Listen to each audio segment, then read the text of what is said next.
Hello everyone, how are you all? I hope you are enjoying my videos.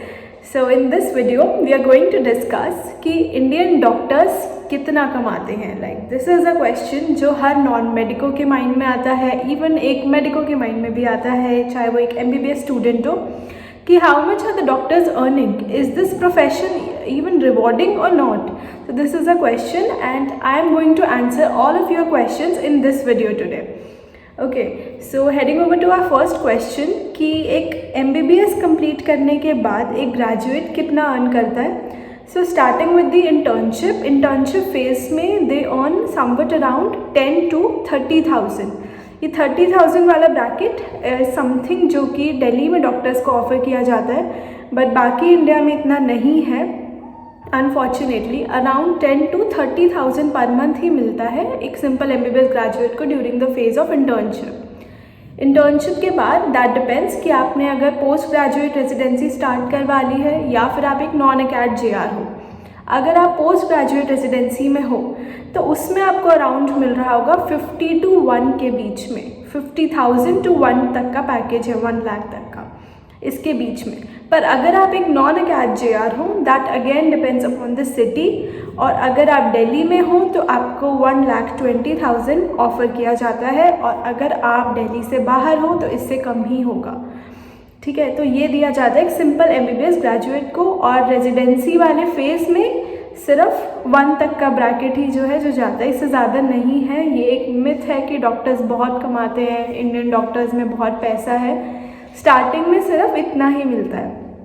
Okay, followed by this जब senior residency का phase आता है तो हमारे India में ऑफ़र कर रहे हैं अराउंड 1.2 से 1.5 लाख के बीच में ही. इससे ऊपर का नहीं है. बाकी डिपेंड करता है आपके ऊपर कि आप कितने और सोर्सेज से कमा सकते हो. साथ में आप अगर उसको इन्वेस्ट ठीक तरीके से कर रहे हो अपने मनी को, और अगर आप फ्रीलांसिंग भी साथ में स्टार्ट कर रहे हो, आपका अपना सेटअप है, तो फिर ये वेरी करता है कि कितना कमा रहा होगा कोई पोस्ट ग्रेजुएशन के बाद. सो ये इंडिया में फिगर्स हैं. बाकी एक इंडिविजुअल अप्रोच भी है कि कई बार लोग अच्छा ज़्यादा कमा लेते हैं डिपेंडिंग अपॉन देयर कॉलेज, और कई बार ऐसी जगहों पे भी लोग हैं कि वहाँ पे वो इतना भी नहीं कमा रहे हैं. तो सीनियर रेजिडेंसी में 1.2 से 1.5 के बीच में है. उसके बाद जैसे जैसे आपका एक्सपीरियंस बढ़ेगा आपके पीछे का जो नंबर है वो भी बढ़ता जाएगा.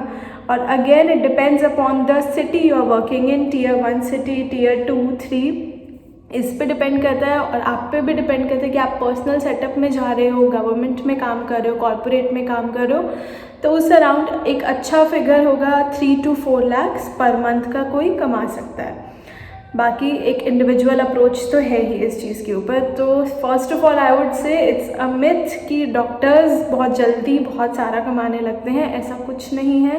कहीं जाके in the age of 40s 50s हम लोग इतना इस्टेब्लिश कर पाते हैं. वो भी सबकी जर्नी अलग अलग है. कोई इतना इस्टेब्लिश कर लेता है, कोई नहीं करता है, तब जाके एक अच्छा अमाउंट घर में आता है. अदरवाइज़ सिर्फ इतने ही फिगर्स हैं जो इंडिया में ऑफ़र किए जाते हैं.